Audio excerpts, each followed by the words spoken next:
real stories of werewolves, of dogmen from history, from your emails, illustrated and animated with the democratizing magic of machine learning AI. Welcome to Scary Stories. The Dogman's Mercy. Dear Scary Stories, NYC. I saw a dogman once. It might have saved my life. This all happened after I had managed to drive my car into a tree one night. The cold metal bit into my skin as I hung suspended in the driver's seat, the seatbelt cutting across my chest like a knife.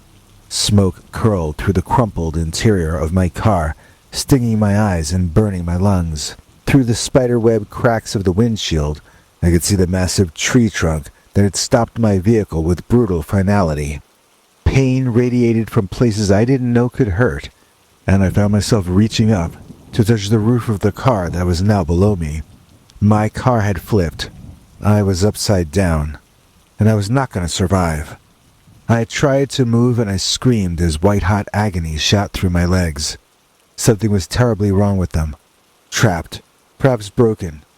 The dashboard had collapsed inward, pinning me in place. The driver's side door was crushed beyond recognition.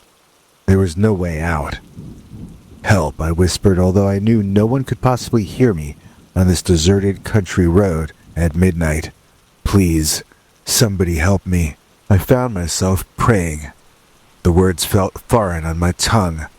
I hadn't asked for help, not truly, in years. Not since I was a child, kneeling beside my bed with small hands pressed together, reciting prayers my grandmother had taught me. Those memories felt like they belonged to someone else now. The smoke was getting thicker. A new fear gripped me. Fire. If that gas tank ignited... "Please," I whispered again, and this time it wasn't addressed to any passing stranger who might miraculously appear. This time it was an overt prayer, the first one I'd uttered in over 20 years. "I don't want it to end like this," I said. "Please help me." Something moved outside the car, a shadow darker than the night itself. I blinked away tears and blood, straining to see through the ruined windshield. At first I thought my oxygen-deprived brain was hallucinating as the massive shape approached. It moved like a man, but stood far taller than any human I'd ever seen, with a broad chest and powerful limbs. Then, it stepped into the splash of my one remaining headlight, and I saw its face. It was a dog. No, not quite a dog. Something between canine and human, with intelligent eyes that reflected gold in the light. Its muzzle was long. Its ears were pointed, covered in dark fur that gleamed like midnight. But its expression was unmistakably compassionate, almost human in its concern. It probably would have been wiser if I were terrified. Instead, an inexplicable calm washed over me. This creature, this dogman, bent down to peer into the wreckage. Our eyes met, and in that moment, I knew with absolute certainty that I was seeing something beyond ordinary reality, something sacred, something ancient. With hands that were somehow both paw-like and dexterous, he began tearing at the crumpled metal of my car door. The sound was horrible, screeching, grinding, but the strength behind it was miraculous. Metal gave way like paper beneath his power. When he reached in and gently unbuckled my seatbelt, supporting my weight so I wouldn't crash into the roof, I felt no fear. I felt only gratitude. His fur was soft against my skin as he carefully extracted me from the wreckage, mindful of my injuries in a way that seemed impossibly thoughtful. "Thank you," I managed to whisper as he cradled me against his chest. "Who are you? What are you?" He made no sound, but his eyes, those impossibly wise eyes, seemed to see straight through to my soul. With infinite care, he carried me away from the smoking vehicle, and he laid me down on the soft grass by the roadside. Then he settled beside me, a silent guardian watching over me in my most vulnerable moment. I don't know how long we stayed like that. Time seemed meaningless. My pain faded to a distant throb as I drifted in and out of consciousness. Once I thought I heard that dogman make a sound, a soft whine, that somehow conveyed more emotion than words ever could. The last thing I remember out there was the approach of headlights and the dogman rising to his feet. I reached out weakly, wanting to ask him to stay, but my strength was gone. As voices approached and flashlight beams cut through the darkness, the dogman slipped away into the night, leaving nothing but disturbed grass where he had sat. "Over here, we've got a live one," someone shouted, and then hands were touching me, human hands, checking for a pulse. Darkness claimed me completely. I woke to the steady beep of hospital monitors and the antiseptic smell that seems universal to all medical facilities. For a moment I was disoriented, unable to remember how I had gotten there, and then the memories crashed back. The accident, the pain, and the angel dogman. "She's awake," a nurse called out, and suddenly my room was full of activity. Doctors checking vitals, adjusting IVs, shining lights in my eyes. "What happened?" I asked, my voice a dry rasp. "You were in a serious car accident," a doctor explained, her face serious but kind. "Your car hit a tree. You're suffering multiple fractures in both legs, 3 broken ribs, a punctured lung, and a moderate concussion. You're lucky to be alive." Lucky wasn't the word I would have chosen. Blessed, perhaps, or maybe protected. "How did I get out?" I asked. "That car was crushed." The doctor exchanged glances with the nurse. "You were found on the side of the road about 15 feet from your vehicle. The first responders assumed you had managed to crawl clear before losing consciousness." I shook my head, wincing at the pain the movement caused. "That's not possible. My legs were trapped. I was upside down, strapped in, and I couldn't move." "Trauma can affect memory," the doctor said gently. "It's common to have confused recollections after an accident like yours." "No," I insisted. "It was the dogman. He was who pulled me out." Another glance between the medical staff, this one laden with concern. "The dog angel," the nurse said carefully. "Yes, you were talking about the dog angel when the paramedics brought you in. We thought it might be the medication or the shock." "He was real," I said, suddenly desperate to make them understand. "He was tall, taller than any man, with a dog's head, but standing upright. He tore the car door open, and he carried me to safety." The doctor patted my hand. "Your imagination may have created a protector to help you cope with the trauma. Don't worry, that's actually a healthy psychological response." But I knew what I had seen. I knew what I had felt. The dogman's fur against my skin. The strength in his arms as he carried me. The compassion in his eyes. Yet as days turned into weeks in the hospital, doubt began to creep in. Everyone, the doctors, the nurses, my few friends who visited, they all listened to my story with the same polite skepticism. They never outright called me delusional, but their disbelief was evident in their careful responses and concerned expressions. Only one question remained unanswered, even by those skeptics. Who or what had pulled me from the wreckage? The police report confirmed that the driver's side door had been torn open with force that seemed inconsistent with available tools.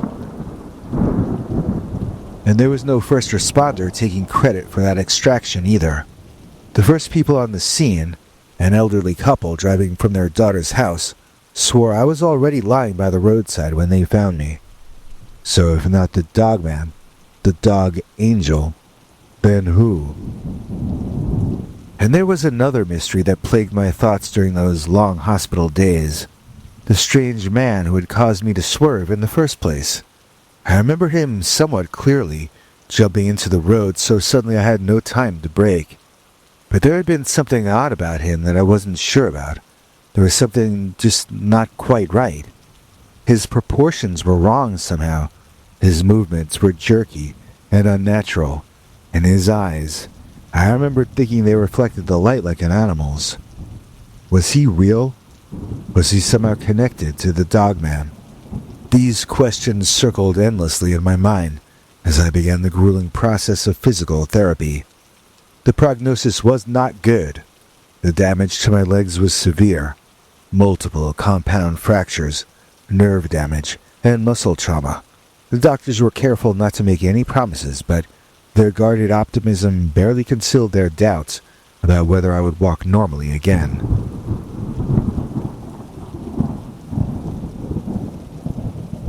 "We'll take it one day at a time," my physical therapist Marcus would say, as he helped me through excruciating exercises designed to maintain what little mobility I had left. The pain was constant, a vicious companion that never left my side. There were days I wanted to give up, or I wanted to accept that I would be in a wheelchair for the rest of my life. Days when the effort seemed pointless, and the pain too great to bear. On those days I would close my eyes and see the Dogman again, his compassionate gaze, his gentle strength. Whether he was real or a figment of my traumatized mind, the memory gave me courage. If he had saved me from death, I couldn't waste the life he had preserved. The memory of him also reminded me that prayer might sometimes work, so I returned to praying. 6 months after the accident, I took my first unassisted step. It was small, a mere shifting of weight from the parallel bars to my own damaged legs for just a moment. But Marcus whooped with joy as if I'd run a marathon. "I told you," he said, his face split by a wide grin. "You're gonna prove all these pessimistic doctors wrong." That night, I dreamt of the Dogman for the first time since the accident. In the dream, he stood at the edge of a forest, watching me with those intelligent eyes. He made no move to approach, but somehow I understood he was waiting for me to be strong enough to find him again.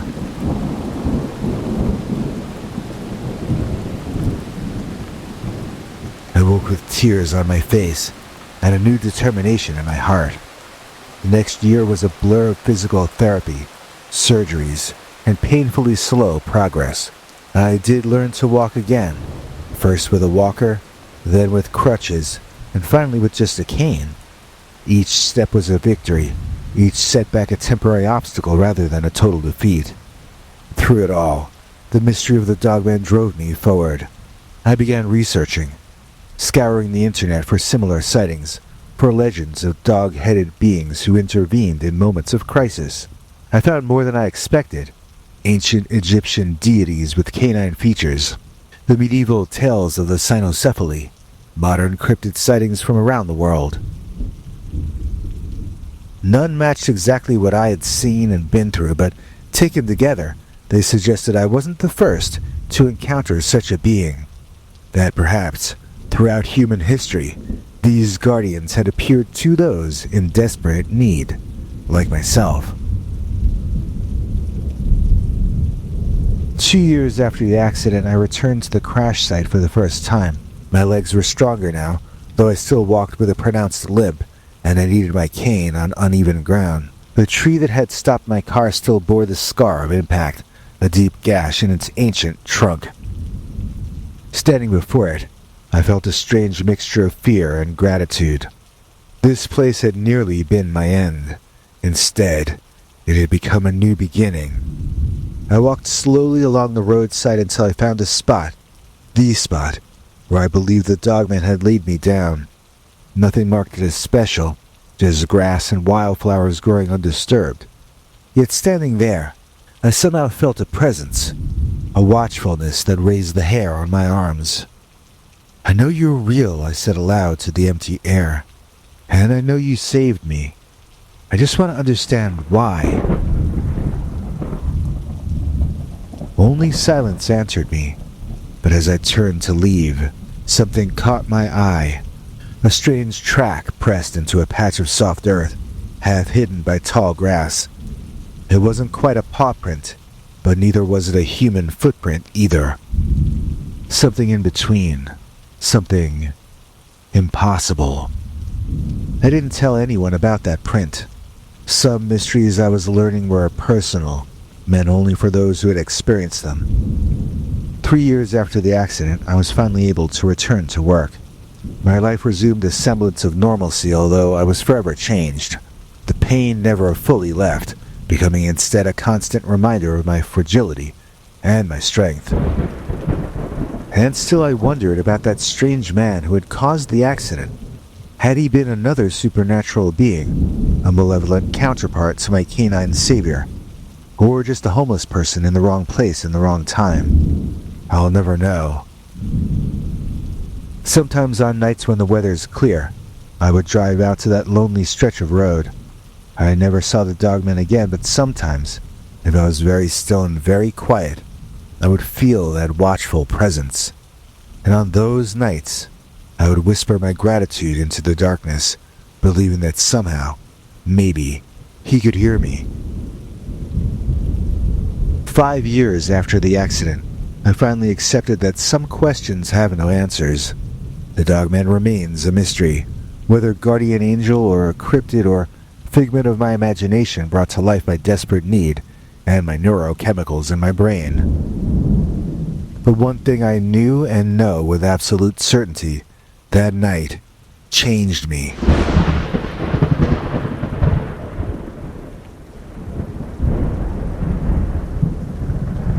The woman who swerved to avoid a strange figure on a dark road died in that crash. The woman who emerged, broken, healing, forever marked by pain and wonder.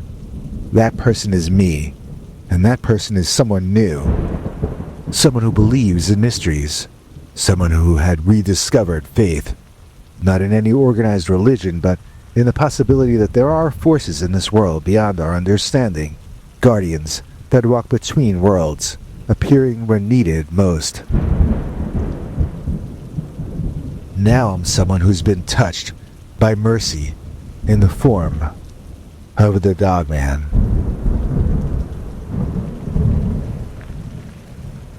Aroo! It's the Dogman. Aroo! Now he's here. Aroo! It's the Dogman. May is his time of year. This year it's May Day all month long on Scary Stories NYC. An entire month of Dogman distress signals. All May we're presenting allegedly true tales of Dogman and werewolf-type creatures helping human beings. Could it be true that the Dogman is not all bad? Find out May Day May on Scary Stories NYC. She won't be bad, you just can't make her. I'm talking about today's EP, Crystal Baker. Please join me in welcoming our newest PayPal Club member, Crystal Baker, for making this episode possible. Crystal joined our channel memberships at peterbernard.com, so she gets to see our secret, uncensored Dogman episodes that the public never gets to see. If you'd like to see them too, like today's hero, Crystal Baker, then listen to what this next little guy has to say. Hank? Thanks, Biggie. And thanks to all of you for watching this far. If you liked it, please click like. If you'd like to see more of our work, please subscribe. And also click that bell icon if you'd like to be notified when we put out a new episode. To become an executive producer, you can donate to us through the thanks button under each of our videos or through our paypal.me/PeterBernard209 page. To receive cool perks like secret uncensored Dogman episodes far too wild to ever run on this channel, you can become a YouTube channel member by clicking the join button, or join our PayPal subscribers club at peterbernard.com. Joining either at the $3 a month level or above gets you access to our over 25 hours of secret uncensored Dogman stories available nowhere else. Do you have a scary story about Dogman or some other kind of high strangeness that happened to you? Let us know by emailing us at scarystoriesnyc@gmail.com or by leaving us a voicemail message at 804-LA-SCARY. You may need to call back on that when it cuts off after I think 3 minutes. And if you don't want to do any of that stuff, thank you for simply watching to the end. Good night, and have a scary tomorrow.